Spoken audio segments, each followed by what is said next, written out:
आनंद मठ। आनंद मठ और ऋषियों की अनमोल धरोहर को संजोएं।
सह वीर्यं करवावहै तेजस्विनावधीतमस्तु मा विद्विषावहै।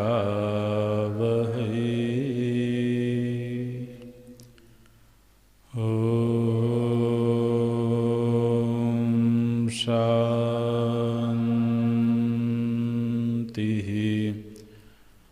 शान्तिः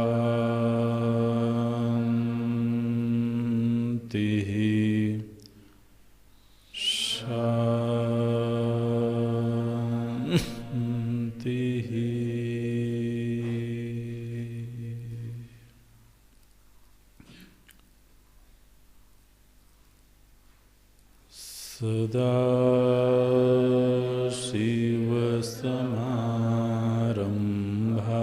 सदाशिवसमारम्भाम् शङ्कराचार्यमध्यमाम्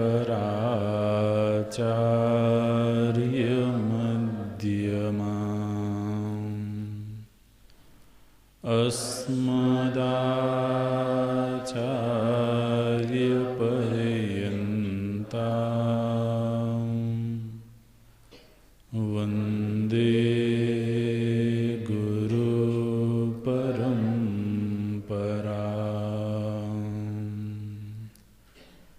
शङ्करं शङ्कराचार्यं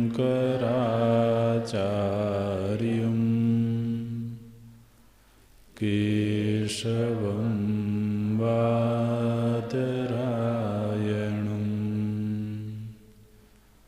सूत्रभाष्यकृतौ वन्दे भगवन्तौ पुनः पुनः भगवन्तौ पुनः पुनः।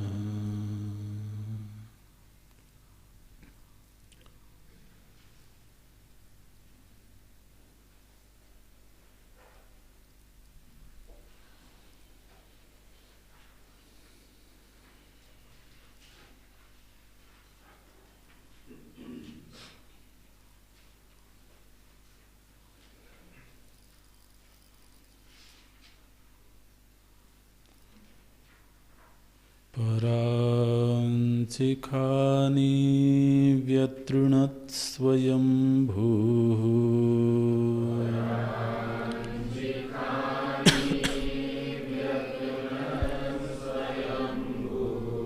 तस्मात् परां पश्यति नान्तरात्मन्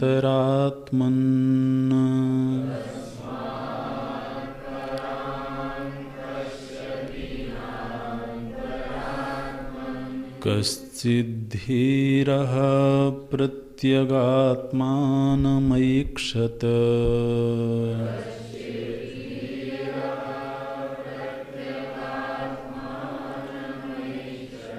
आवृत्तचक्षुरमृतत्वमिच्छन्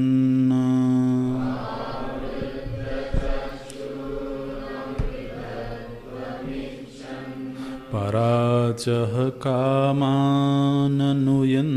बालाः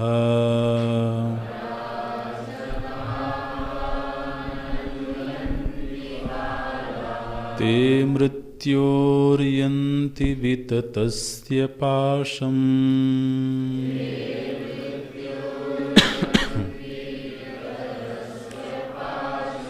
अथ धीरा अमृतत्वं विदित्वा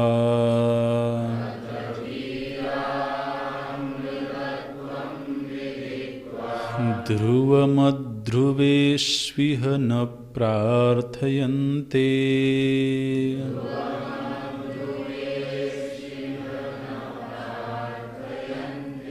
अथ धीरा अमृतत्वं विदित्वा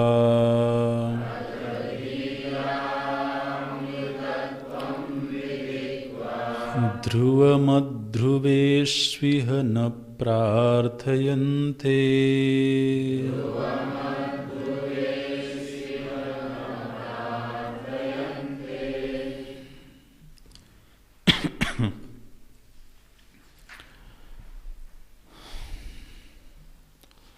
कोऽसौ स्वयंभूः परमेश्वरः स्वयमेव स्वतन्त्रः भवति सर्वदा न परतन्त्र इति।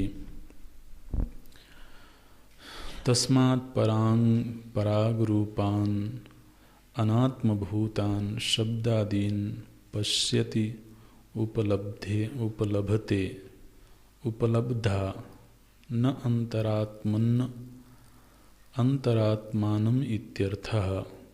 एवं स्वभावेपि सति लोकस्य कश्चित् नद्याः प्रतिस्रोतः प्रवर्तनम् इव धीरः धीमान् विवेकी प्रत्यगात्मानं प्रत्यक्ष असौ आत्मा च इति प्रत्यगात्मा। प्रतीचि एव आत्मशब्दः रूढः लोके न अन्यस्मिन्। व्युत्पत्तिपक्षेपि तत्रैव आत्मशब्दो वर्तते। यच्चाप्नोति यदा दत्ते यच्चात्ति विषयानिह यच्चास्य संततो भावः तस्मात् आत्मेति कीर्त्यते इति आत्मशब्द व्युत्पत्ति स्मरणात्। तम प्रत्यगात्मानं स्वं स्वभावम् ऐक्षत अपश्यत पश्यति इत्यर्थः। छन्दसि कालानियमात् कथं पश्यति इति उच्यते।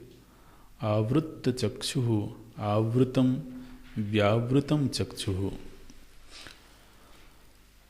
श्रोत्रादिकम् इन्द्रियजातम् अशेष विषयाद् यस्य सः आवृत्तचक्षुः स एवं संस्कृतः प्रत्यगात्मानं पश्यति।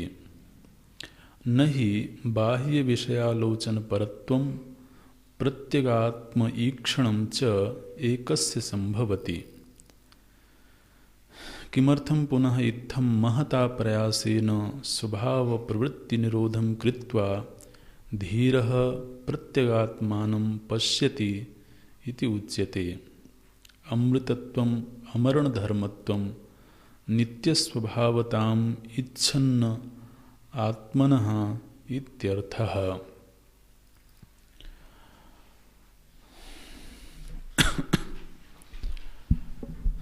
इस मंत्र में श्रुति माता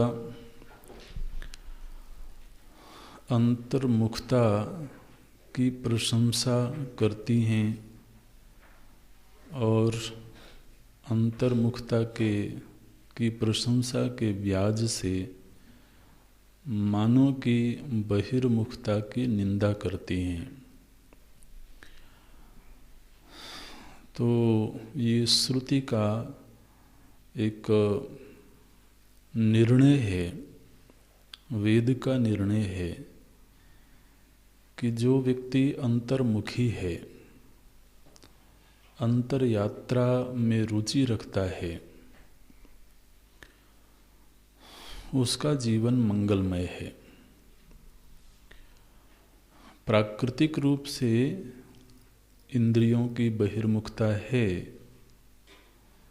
वो ठीक है, लेकिन यदि व्यक्ति को पाशविक जीवन से, प्राकृतिक जीवन से ऊपर उठना है, उसको दैवी भाव की ओर जाना है, तो उसे इस नैसर्गिक स्थिति का अतिक्रमण करना होगा। तो अंतर्मुखता में आनंद है, स्थायी आनंद है, बहिर्मुखता में क्षणिक आनंद है, अंतर्मुखता में सत्य की खोज है, बहिर्मुखता में संसार की यात्रा है। तो ये हमारे सामने एक निर्णय है। यदि तो कोई सत्य का प्रेमी है, स्थायी आनंद को चाहता है, तो उसे अंतर यात्रा करनी होगी। ये जो बहिर्यात्रा है, बहिर्गमन है, ये एक तरह की गुलामी है। माने हम जब तक हमें कोई बाहर का विषय ना मिले, तब तक हम सुखपूर्वक नहीं रह सकते हैं। ये क्या है? एक तरह की बाह्य विषयों के प्रति गुलामी है। माने जागृत अवस्था में हम होवें और बिना किसी विषय भोग के हम सहज आनंद की स्थिति में रहें, शांत स्थिति में रहें, ये तो सांस्कृतिक है। इसका निर्माण करना होता है, क्योंकि अनादिकाल से बहिर्मुखता का अभ्यास है। इसलिए कोई शब्द सुनने को मिल जाए, कोई दृश्य देखने को मिल जाए, कुछ बोलने को मिल जाए, तो जो इंद्रिय की परवशता है, ये तो बहुत सुखद स्थिति नहीं है। क्योंकि एक तो इंद्रियों से प्राप्त जो विषय हैं वो हमेशा हमारे अनुकूल होवें, ऐसी कोई अनिवार्यता नहीं है। और यदि कदाचित विषयों की अनुकूलता हो भी, तो हमारी इंद्रियां उन विषयों का भोग करने में हमेशा समर्थ हों, ऐसी भी अनिवार्यता नहीं है। तो अब यदि तो कोई विषय भोग निरपेक्ष शांति की खोज करने में समर्थ है, तो वो स्वाधीनता है। तो हम पराधीन रहना पसंद करते हैं या स्वाधीन? चाहते तो यही है कि स्वाधीनता प्राप्त हो, लेकिन स्वाधीनता उन वस्तुओं के सहारे चाहते हैं जो वस्तुएं स्थायी हैं नहीं।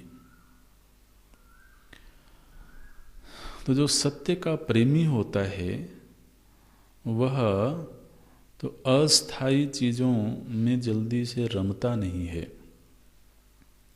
नहीं, ये भी व्यावहारिक जगत की एक सच्चाई ही है ना, कि इंद्रियों से प्राप्त कोई भी विषय हमेशा अनुकूल नहीं रह सकता।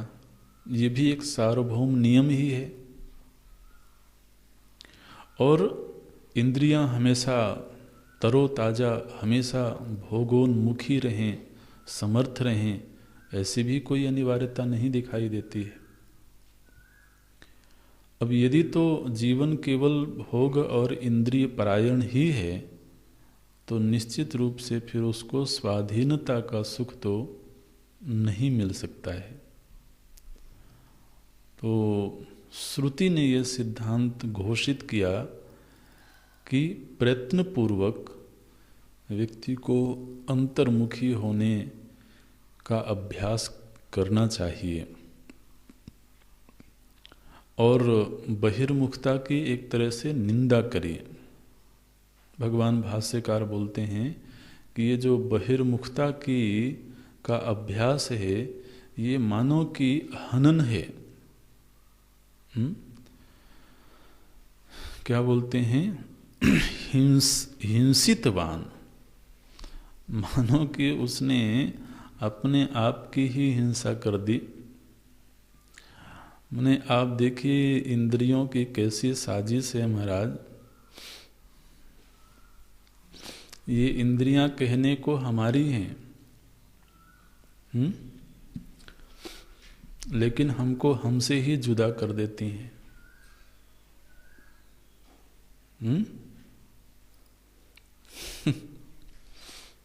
क्योंकि मैं हूं तो अंतरंग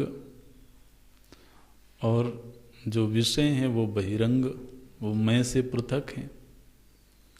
तो इंद्रियों ने ये साजिश करी कि हमको हमसे ही जुदा कर दिया। अब हम कहाँ रहते हैं? बोले किसी रूप में रहते हैं, किसी शब्द में रहते हैं। तो जब हम बाहर बाहर की यात्रा करते हैं तो आत्मविस्मृति पूर्वक ही तो करते हैं, अपने आप को भूल करके ही तो करते हैं। तो मानो कि अपने आप को भुला करके हमने अपने आप की ही उपेक्षा कर दी। और आप समझते हैं किसी बड़े व्यक्ति की उपेक्षा कर देना भी एक तरह की हिंसा है। तो आत्मा तो सबसे पवित्र, सबसे श्रेष्ठ, सबसे उदात्त वस्तु है, और उसकी उपेक्षा करके, उस आनंद की उपेक्षा करके, उस शांति की उपेक्षा करके, अब शांति की तलाश कहाँ हो रही है? बाहर। सुख की तलाश कहाँ हो रही है? बाहर। तो आत्म सुख की उपेक्षा ही तो हुई।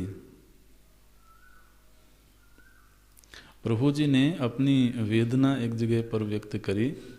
बोले, मोर दास कहाई नर आशा, करई त कहु काह विश्वासा।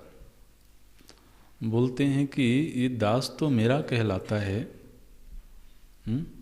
लेकिन आशा दूसरों से करता है। ऐसे बोलते हैं, मोर दास कहाई, और नर आशा, लोगों से आशा रखता है। करे तो कहु काह विश्वासा। तो यहाँ ये जो हिंसितवान शब्द भगवान भाष्यकार ने दिया है, ये बड़ा सार्थक शब्द है। आत्मा की उपेक्षा करके निज आनंद की, निज शांति की उपेक्षा करके जब हम बाहर आनंद और शांति की खोज करते हैं, तो मानो कि हमने आत्मा की हिंसा कर दी। और ये इंद्रियों के द्वारा ऐसा होता है। तस्मात् परांग पश्यति। श्रुति ने कहा कि चूंकि इनकी बहिर्मुखता का अभ्यास है, इसीलिए ये जो जीव है, शरीरधारी जीव है, यह बाहर ही देखता है। बाहर क्या चीज़ें हैं? बोलते हैं अनात्म भूतान। ये बाहर जो भी वस्तुएं हैं सब अनात्म रूप हैं, आत्मा से पृथक हैं। तो अनात्मा में रमण कर रहा है, माने आत्मरमण की उपेक्षा करके ही कोई अनात्मा में रमण कर सकता है। शब्दादीन पश्यति उपलब्धते उपलब्धा, तो बाहर की विषयों का ही उपलब्धा बना हुआ है और आत्मा का मानो कि इसने त्याग कर दिया, उसकी उपेक्षा कर दी। न अंतरात्मन्न न अंतरात्मानम इत्यर्थः। अब चूंकि ये तो एक नैसर्गिक स्थिति है, यह एक प्राकृतिक स्थिति है जो प्रत्येक जीव की है,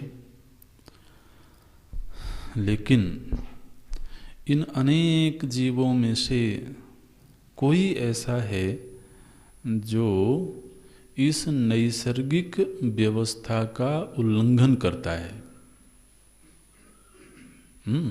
श्रुति ने क्या कहा? कश्चित धीरः, कोई धीर पुरुष है।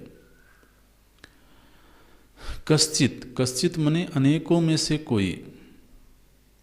ये तो जो बहिर्मुखता है ये जन सामान्य बात है, सर्वसामान्य की बात है, लेकिन सर्वसामान्य में से ही कोई ऐसा है जो इसके विपरीत अभ्यास करता है। बहिर्मुखता का सहज अभ्यास है, अब इससे जब विपरीत अभ्यास करना होगा तो वो आसान नहीं होगा, वो कष्ट साध्य होगा। इसलिए बोलते हैं एवं स्वभावेपि सति, ऐसा स्वभाव होने पर भी कैसा स्वभाव? ये जो बहिर्मुखता का स्वभाव है। तो एवं स्वभावेपि सति लोकस्य, लोकस्य माने सभी लोगों का, जन सामान्य का ऐसा स्वभाव होने पर भी कश्चित, कोई है जो नदी की धारा को उल्टी दिशा में मोड़ता है। क्या बोलते हैं? नद्याः प्रतिस्रोतः प्रवर्तनम इव। नदी की धारा जो है, गंगा जी की धारा बह रही है गंगा सागर की ओर।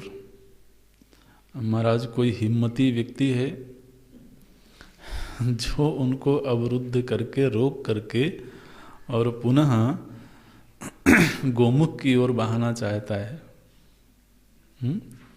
बोलते हैं नद्याः प्रतिस्रोतः प्रवर्तनम इव, जो प्रतिस्रोत है जहाँ से वो चली हैं उन्हीं की ओर पुनः उसी दिशा में वो मोड़ने चाहता है। माने यह है कि ये कार्य आसान नहीं है, इसलिए कश्चित शब्द का प्रयोग हुआ। कोई ही ऐसा कर पाता है। और ऐसा कौन कर सकता है? श्रुति ने कहा धीरः, धीमान, विवेकी। तो ये धीर शब्द कठोपनिषद में बड़ा प्रिय शब्द है, कई जगहों पर आता है। और ध्यान रखना, धीर शब्द का प्रायः अधिकतम जगहों पर विवेकी अर्थ किया जाता है। धीर का अर्थ धैर्यवान भी किया जा सकता है। लेकिन धैर्यवान और विवेकवान, इन दोनों में बहुत अंतर है। धैर्य तो एक छोटा सा गुण है, अनेक गुणों से एक गुण है धैर्य। लेकिन जब विवेकी कहते हैं तो फिर वो विषय बहुत बड़ा हो जाता है। तो इंद्रियों का परावर्तन करने में, माने इंद्रिय संयम करने में कौन समर्थ होता है? श्रुति कहती हैं जो विवेकी है। माने यह भावुकता से नहीं हो सकता है, यह किसी दिखावे से नहीं हो सकता है, ये विवेकपूर्ण तरीके से होना चाहिए, विचारपूर्ण तरीके से होना चाहिए। तो बोलते हैं कि कश्चित धीरः, कोई है जो विवेकी है, वह अब तो इंद्रिय से अनात्म विषयों को देखने की बजाय प्रत्यगात्मानम ऐक्षत, तो प्रत्यक आत्मा को वह देखने का प्रयत्न करता है। तो ध्यान रखना, ये जो इंद्रियां हैं ना, इंद्रियों का जो मूल स्रोत है, इंद्रियों का जो गोमुख है, वो प्रत्यगात्मा ही है। इंद्रियां चली कहाँ से हैं? अगर कभी ये खोज की जाए कि जो इंद्रियों का प्रवाह हो रहा है बाहर की ओर, मन का प्रवाह हो रहा है बाहर की ओर, बुद्धि बाहर की ओर जा रही है, ये चली कहाँ से हैं? इनका गोमुख क्या है?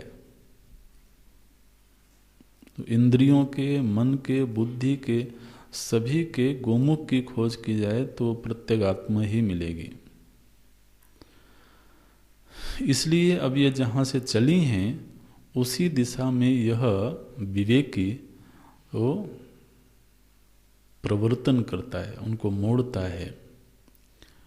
प्रत्यगात्मा क्या है? तो यहाँ पर बड़ा सुंदर समास किया गया भगवान भाष्यकार के द्वारा।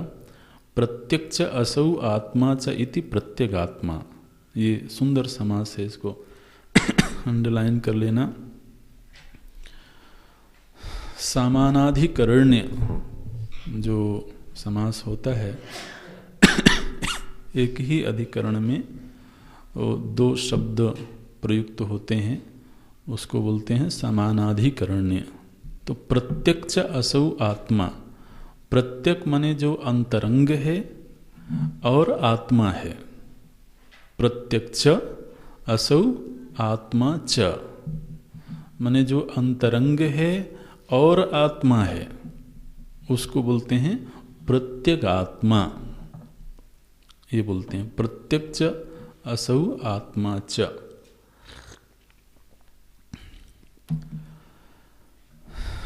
तो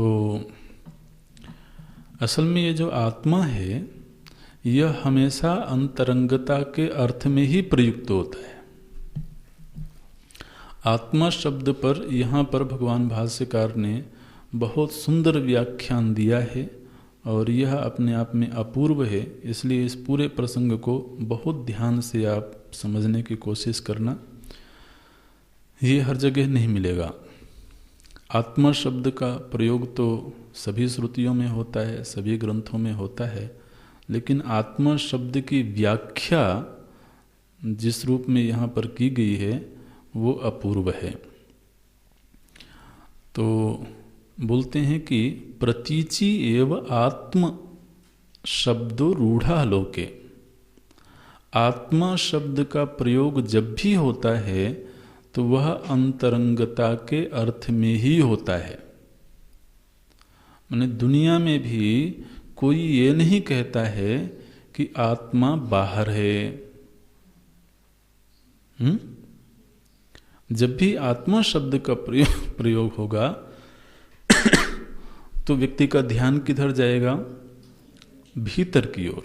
तो प्रतीचि एव, प्रतीचि माने भीतर की ओर। तो अंतरंगता के अर्थ में ही आत्मा शब्द का प्रयोग होता है। माने दुनिया में लोग चाहे भले आत्मा का अर्थ न जानते हों, लेकिन क्या बोलते हैं? ये मेरी ये जो आत्मा है, ऐसे बोलते हैं ना। ये जो मेरी आत्मा है ये गवाही नहीं दे रही है। तो जब आत्मा शब्द का उच्चार होता है तो ध्यान किधर जाता है? प्रतीचि है वो, भीतर की ओर। इसलिए आत्मा और प्रत्यगात्मा ये एक ही अर्थ है, क्योंकि आत्मा शब्द का प्रयोग कभी भी बाहर नहीं होता है। तो रूढ़ ही अर्थ है कि जो भीतर है वो आत्मा है। कहते हैं ये वस्तु, जब कोई वस्तु सूख जाती है, नष्ट हो जाती है, तो कहते हैं इसकी आत्मा निकल गई। तो उसके भीतर कोई चीज थी जो निकल गई। तो रूढ़ी अर्थ हो गया कि आत्मा उसी को कहेंगे जो अंतरंग होगी, जो भीतर होगी। तो आत्मा शब्द का पहले रूढ़ी अर्थ भगवान भाष्यकार बताते हैं। प्रतीचि एव आत्म शब्दो रूढ़ लोके न अन्यस्मिन, अन्य के रूप में, मतलब बाहर किसी वस्तु को आत्मा नहीं कहा जाता है। तो जो अंतरंग है उसको आत्मा कहते हैं। ये तो रूढ़ी अर्थ है। रूढ़ी अर्थ समझते हैं ना? वो अभी बताते हैं। तो एक तो रूढ़ी अर्थ होता है किसी शब्द का, और एक व्युत्पत्ति अर्थ होता है। ये संस्कृत में ये ध्यान रखें, कोई भी संज्ञा हो, कोई भी नाम हो, तो उसके दो अर्थ देखे जाते हैं, एक रूढ़ी अर्थ और एक व्युत्पत्ति अर्थ। तो आत्मा का रूढ़ी अर्थ क्या है?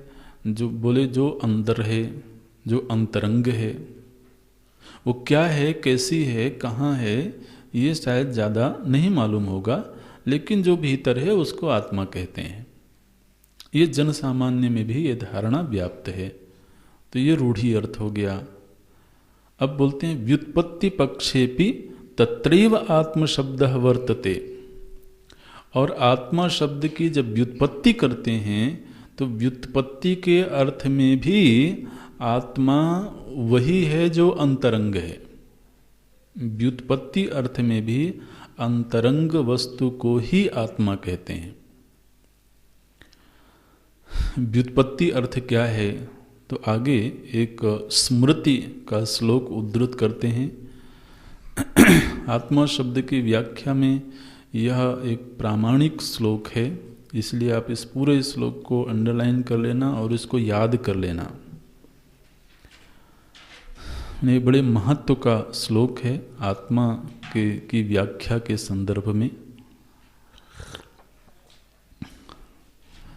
तो देखिए, जब आत्मा शब्द की व्याख्या हो रही हो तो ध्यान रखना कि ये परमात्मा की ही व्याख्या हो रही है। आखिर आत्मा में ही परम लगा दिया जाता है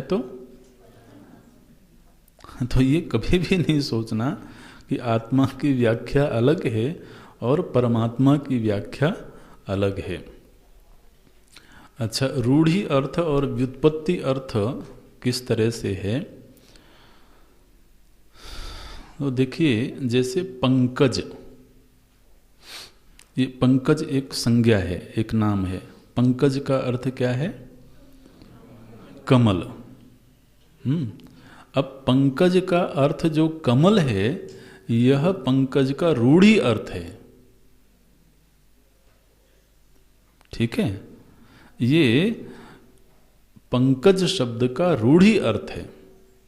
लेकिन जब पंकज का व्युत्पत्ति अर्थ करेंगे तो वो अर्थ केवल कमल नहीं होगा। पंकज का व्युत्पत्ति अर्थ क्या होता है? पंकाज जायते इति, जो कीचड़ से उत्पन्न हुआ है। पंक, पंक माने कीचड़।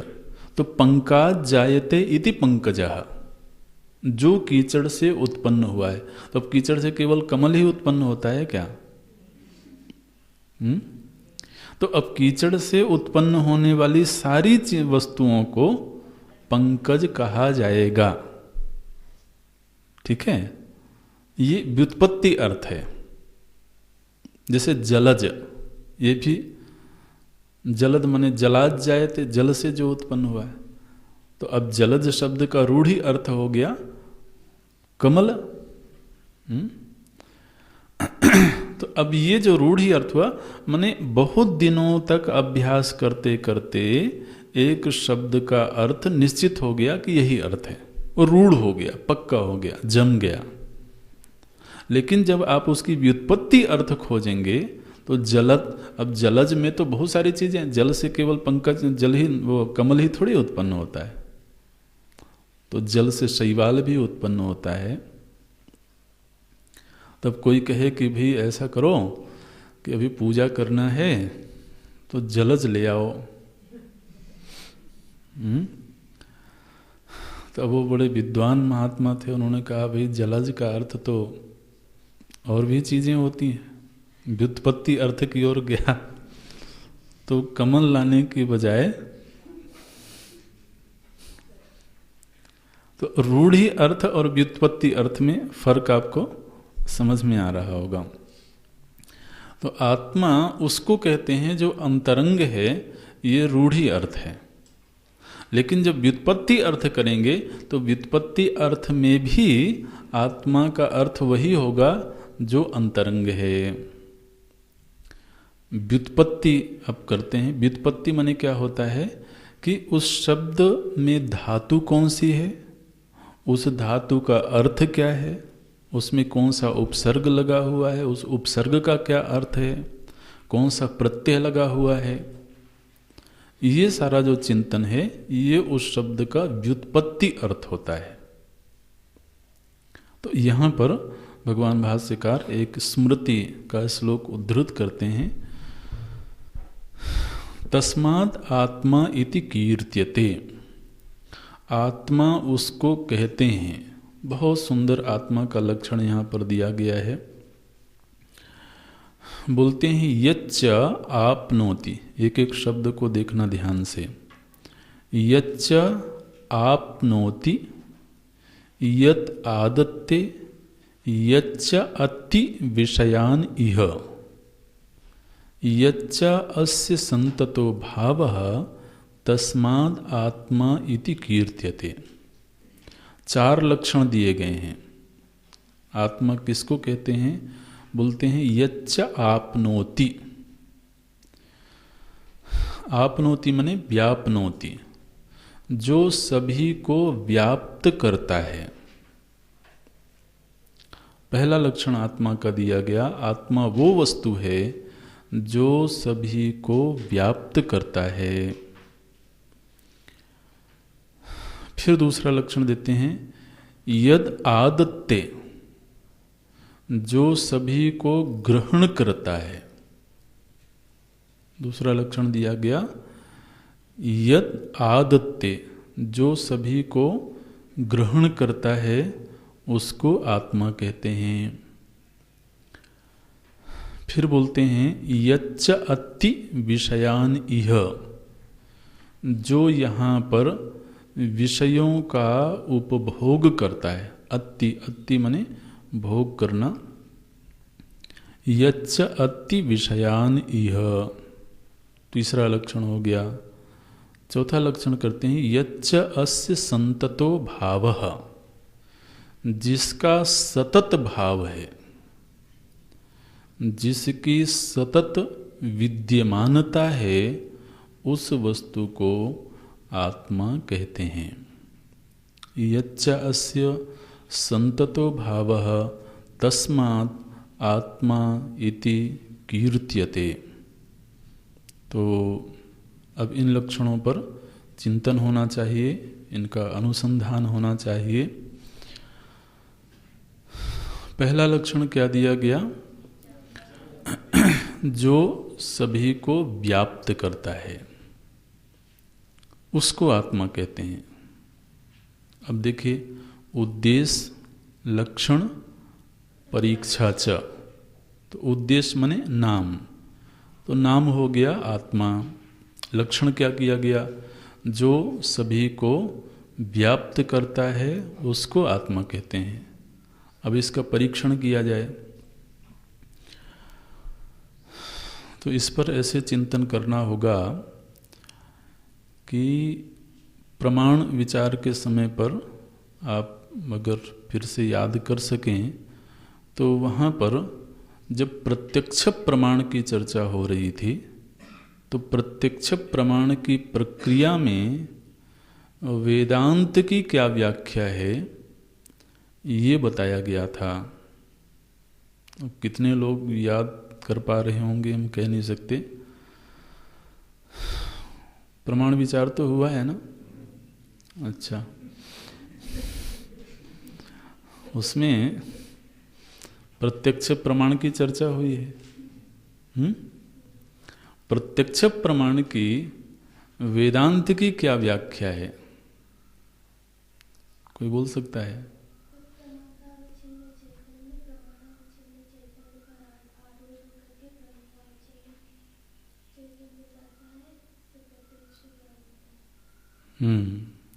ठीक है। तो प्रत्यक्ष प्रमाण की व्याख्या में अन्य दर्शनों ने अलग अलग तरीके से बात करी। मुख्य रूप से जो न्याय दर्शन है उसने कहा इंद्रियार्थ सन्निकर्ष से प्रत्यक्ष प्रमाण की सिद्धि होती है। लेकिन वेदांत की अपनी व्याख्या है।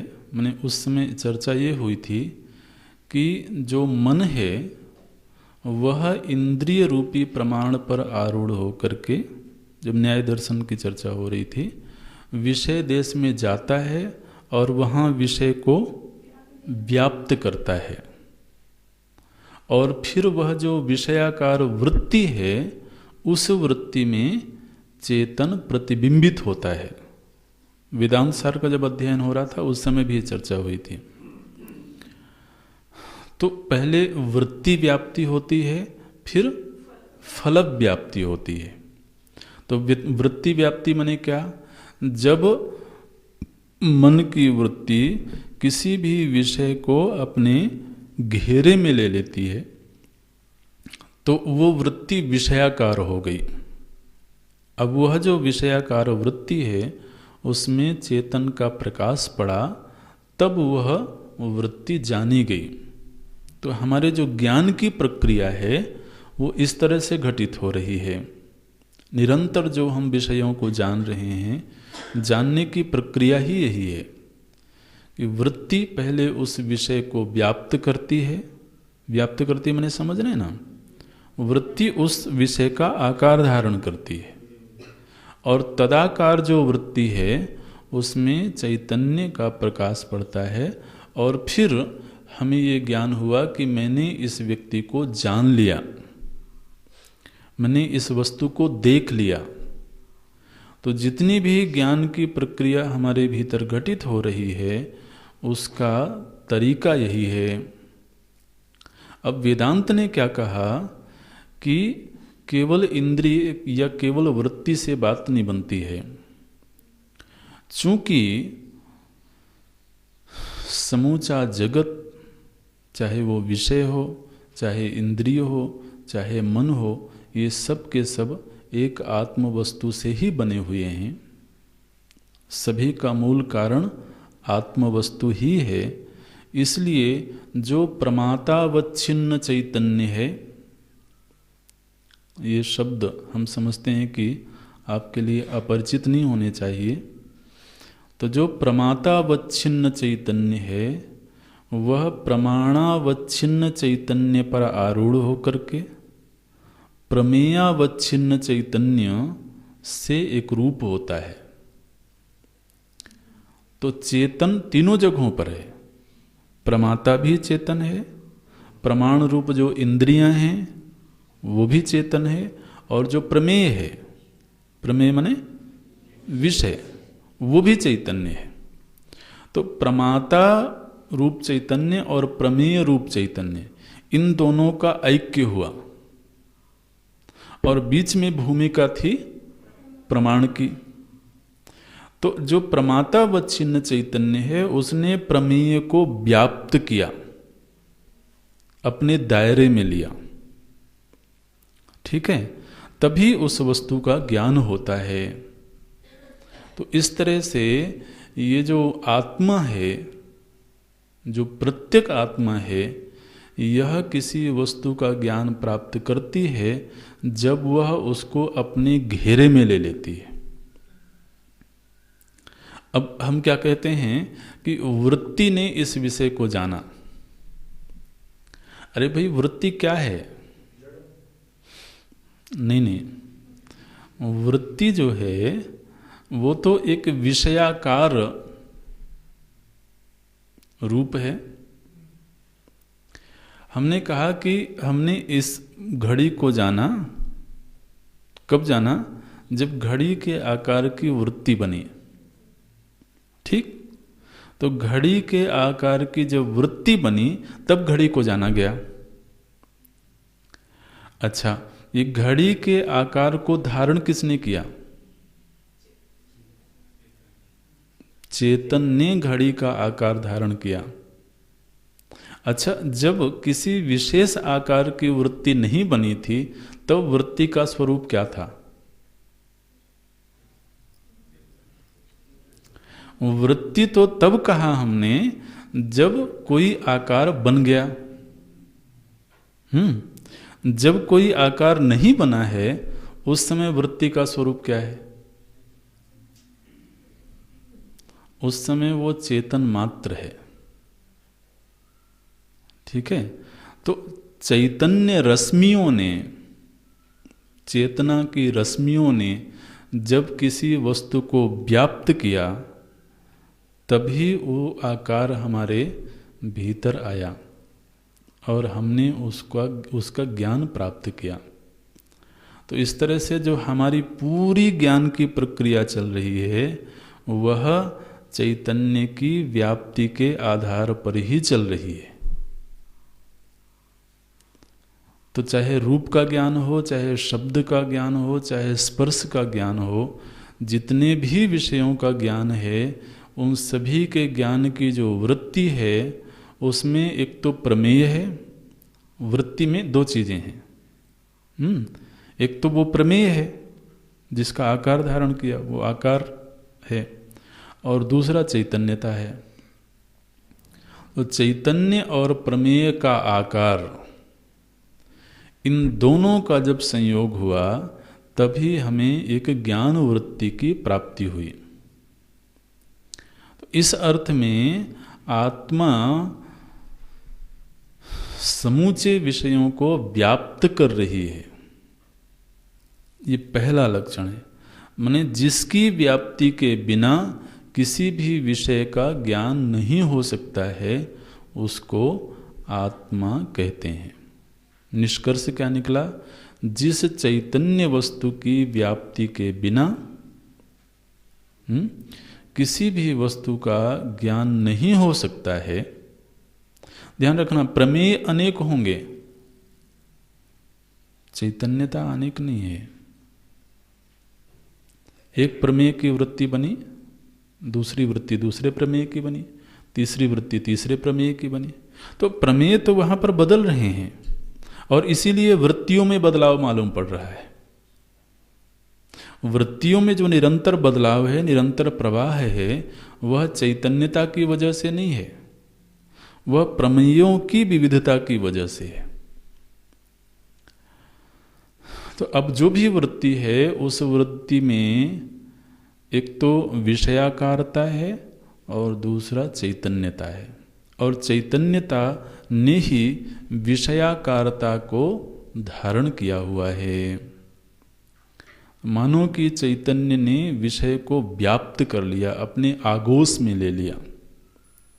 तो जो चैतन्य तत्व विषय को व्याप्त करके उस विषय का ज्ञान करवाता है उस चैतन्य को आत्मा कहते हैं।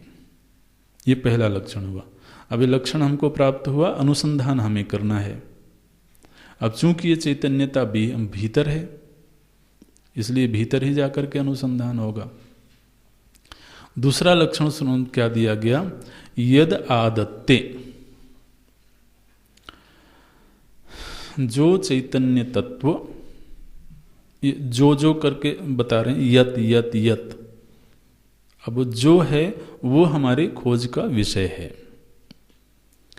जो सभी को अपने गर्भ में लेकर के, आदत्ते, आदत्ते माने ग्रहण करके, सुसुप्ति काल में जो सभी विषयों को अपने गर्भ में लेकर के और सो जाता है उसको आत्मा कहते हैं। क्या बोलते हैं? यद आदत्ते, आदत्ते माने ग्रहण कर लेना। तो जिस समय हम सुसुप्ति में गए उस समय हमारी समूची ज्ञान राशि कहाँ है? नष्ट हो गई क्या? हमने जो कुछ भी जाना है, जो कुछ भी समझा है, जितना भी हमारा अनुभव है, वो समूची ज्ञान राशि, वो सारे संबंध, वो सब सुसुप्ति में कहाँ गए? बोले ये आत्म वस्तु ने उन सभी को ग्रहण करके, आदत्ते, ध्यान रखना वहाँ कोई ज्ञान नष्ट नहीं हुआ है, संस्कार रूप में सभी विद्यमान है, सुसुप्ति काल में भी और तत्सदृश प्रलय काल में भी। तो आत्मा वो वस्तु है जहाँ पर सारे वस्तुओं का ज्ञान जाकर के संग्रहित हो जाता है और पृथक पृथक रूप में उपलब्ध नहीं होता है,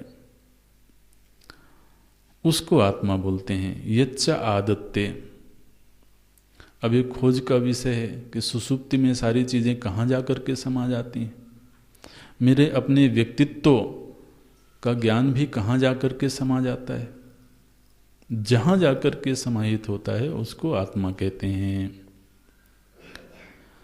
तीसरा लक्षण देते हैं यच्च अति विषयान इह। इह माने जागृत अवस्थायाम, इस जागृत अवस्था में जो विषयों का भोग करता है। तो ध्यान रखें, हम जितने भी विषयों का भोग करते हैं अंततः ये सारे के सारे भोग कहाँ जाकर के समर्पित होते हैं। नेत्र ने एक रूप को देखा, नेत्र को वो रूप बड़ा अच्छा लगा, तो नेत्र ने उस रूप को लिया, ले जाकर के उसने मन को दिया। नेत्र का बॉस जो है वो मन है, तो मन को दिया। लेकिन मन भी महाराज पूरी तरह से स्वतंत्र नहीं है।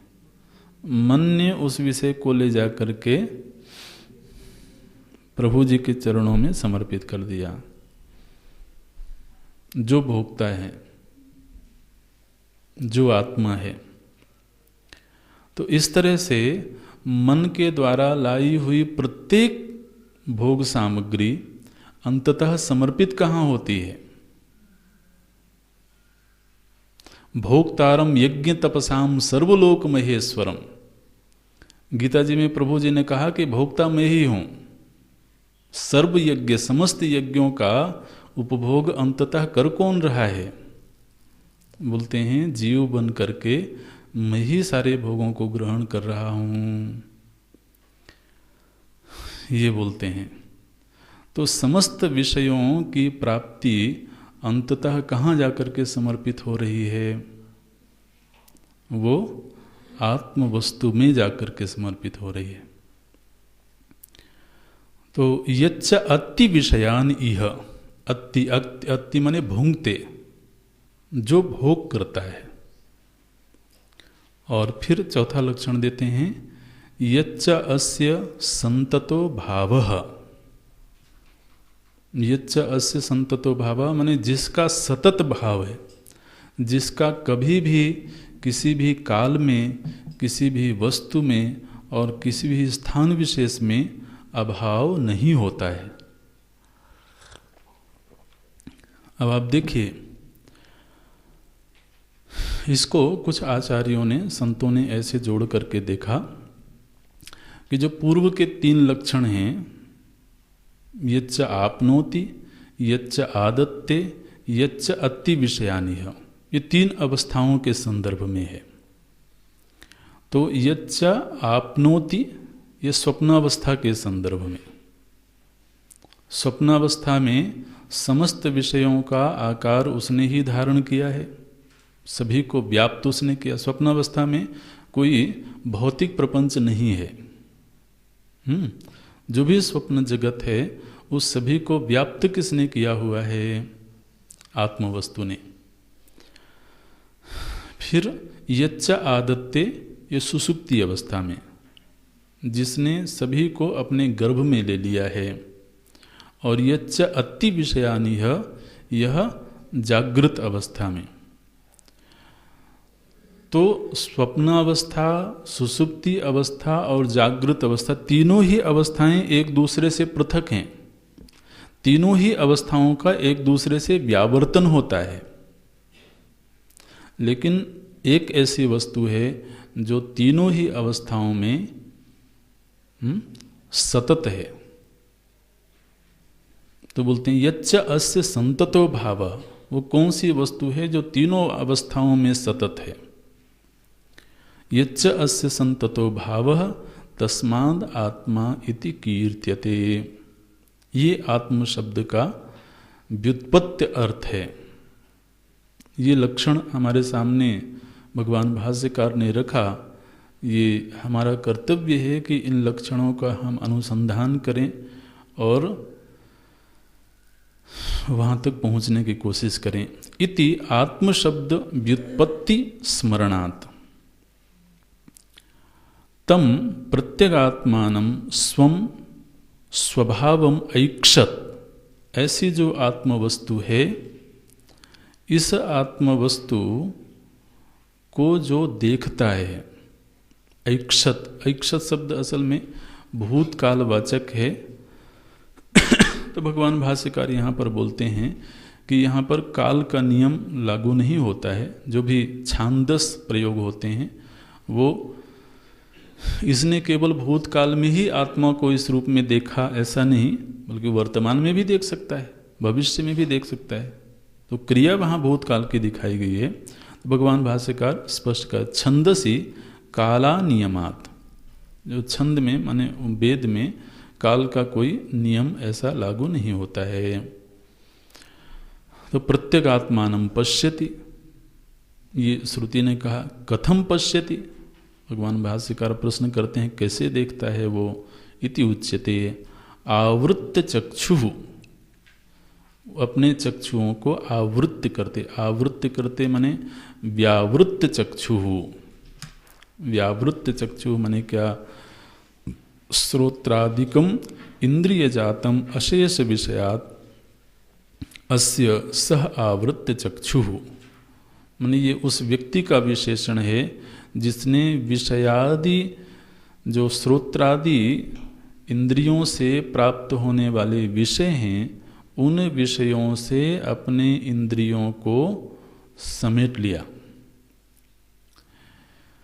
इंद्रिय और विषय का संयोग हो रहा था, इसने इंद्रियों को विषयों से व्यावृत्त कर लिया, समेट लिया। और ऐसा जो कर पाता है, बोलते हैं स एव संस्कृतः, वही सुसंस्कृत व्यक्ति है। माने ऐसा करने के लिए व्यक्ति को संस्कारित होना पड़ता है, संयमी होने के लिए संस्कारी होना पड़ेगा। विषयी होने के लिए कोई संस्कारी होने की जरूरत नहीं है, वो तो निसर्ग से ही प्राप्त है। लेकिन तो अंतर्मुखी होना है तो संस्कारित होना होगा।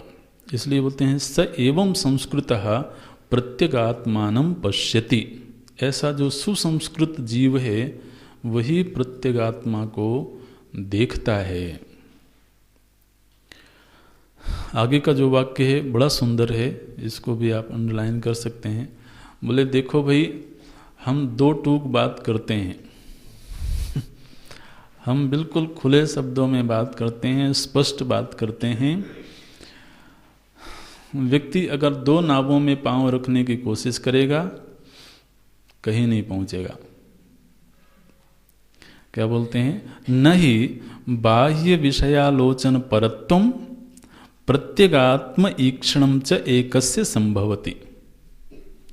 बोले कोई अगर ये चाहता हो कि मैं विषयों का भोग भी करता रहूं और प्रत्यगात्मा का दर्शन भी कर लूं, बोलते हैं न संभवति एकस्य। एक ही व्यक्ति के द्वारा एक ही काल में ये दोनों कार्य संभव नहीं हैं। नहीं है माने नहीं है, सीधी बात।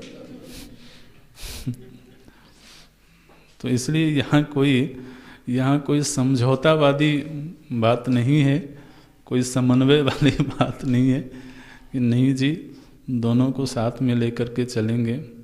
यहाँ सह समुच्चय नहीं हो सकता है, ये दोनों की दिशा विपरीत है ना। अब आप समझो कि एक पैर एक दिशा में जा रहा हो उस आदमी की तो फजीहत है। तो अब ये जो विषय है ये तो है बाहर और आत्मा है प्रत्यक। तो पराक और प्रत्यक दोनों की दिशा ही अलग है। तो बोले अच्छा ऐसा करूंगा मैं, इस समय दोनों का अलग अलग कर लूंगा। उस सुबह प्रत्येक वाले को खोजूंगा और शाम बोले ऐसे ऐसे काम नहीं चलेगा। तो ये जो प्रत्यक है ये तो पराग को किसी भी तरह से बर्दाश्त नहीं कर सकता है, बिल्कुल बर्दाश्त नहीं कर सकता। इसीलिए महाराज जो भगवान है ना, वो ये बिल्कुल बर्दाश्त नहीं कर सकते हैं कि व्यक्ति और भी कहीं रमता रहे और मुझसे भी प्रेम करता रहे, ये उनको बिल्कुल अच्छा नहीं लगता। ऐसा स्वभाव है उनका, क्या करें। तो ये पराग और प्रत्यक की ही समस्या है। प्रभु जी हैं भीतर और हम जिनसे प्रेम करने की कोशिश करते हैं वो बाहर की चीजें। तो बोलते हैं न ही बाह्य विषयालोचन परत्वम प्रत्यगात्म ईक्षणम च एकस्य संभवति। एक ही व्यक्ति के द्वारा एक ही काल में ये दोनों चीजें संभव नहीं हैं। बोले महाराज जिसने अपनी इंद्रियों को संभाला, अपनी इंद्रियों को परावर्तित करने की कोशिश करी, ये तो बहुत कठिन काम है। और इतना कठिन काम करके वो पाना क्या चाहता है? भाई विषयाभिमुखता तो सहज है, उसमें कोई कठिनाई नहीं है, वो तो नहीं चाहे तब भी होगा। लेकिन अंतर्मुखता के लिए तो बहुत कठिन काम है। तो इतना कठिन काम करके वो क्या पाना चाहता है? बोलते हैं किमर्थम पुनः इत्थम महता प्रयासेन, इतना महान प्रयास किया इसने और स्वभाव प्रवृत्ति निरोधम कृत्वा। स्वभाव प्रवृत्ति क्या थी? बाहर की ओर जाना। तो अब इस स्वभाव माने स्वाभाविक प्राकृतिक प्रवृत्ति का इसने निरोध किया, अवरुद्ध किया इसको। तो स्वभाव प्रवृत्ति निरोधम कृत्वा धीरः प्रत्यगात्मानं पश्यति। किमर्थम पश्यति?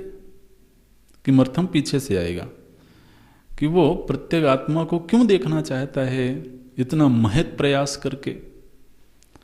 बोलते हैं इति उच्यते। असल में इसकी समस्या ये है, ये इतना कठिन काम इसलिए कर रहा है क्योंकि अब इसको अमृत की प्यास लग गई है। क्या बोलते हैं? अमृतत्वम। अमृतत्वम इच्छन्न। इसको अमृत तत्व की प्यास लगी हुई है महाराज। अमरण धर्मत्वम नित्य स्वभावताम इच्छन्न आत्मनः इत्यर्थः।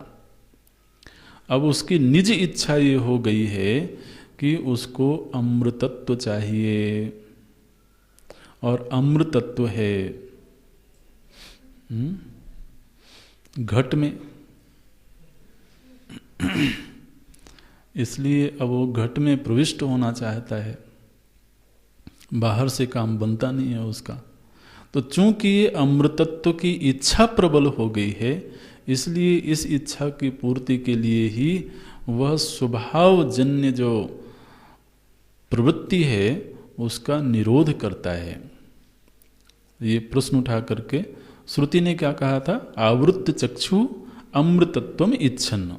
तो आवृत्त चक्षु कस्मात, ये हेतु फलात्मक बन जाएंगे कि आवृत्त चक्षु क्यों कर रहा है, वो अपनी इंद्रियों को उनके विषयों से क्यों हटा रहा है? क्योंकि अमृतत्वम इच्छन्न, क्योंकि उसको अब अमृत तत्व की चाहत पैदा हो गई है, इसलिए उसको ऐसा करना है। उन्हें श्रुति ने क्या कहा कि जिसको अमृतत्व चाहिए उसको यह कार्य अवश्यमेव करना होगा, ये निर्णय दिया गया। तो एक तो स्थिति है जो प्राकृतिक स्थिति है, सहज बहिर्मुखता की स्थिति है, और एक स्थिति है जो सांस्कृतिक है जिसके लिए अभ्यास की आवश्यकता होती है, और संयम का अभ्यास करते हुए उसे अंतर यात्रा का अभ्यास करना होता है। ऐसा किए बिना ध्यानाभ्यास तो साधता नहीं है, और बिना उस साधना के आत्मदर्शन तो असंभव है। अगले मंत्र में तो ये बहिर्मुखता की थोड़ी सी कठोर शब्दों में श्रुति निंदा करती हैं, अगली कक्षा में देखते हैं। ओम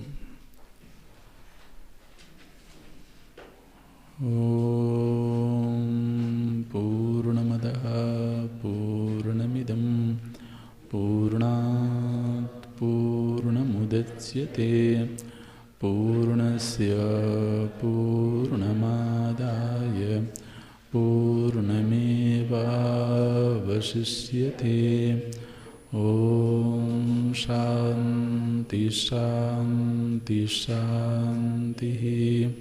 हरि ॐ श्री गुरुभ्यो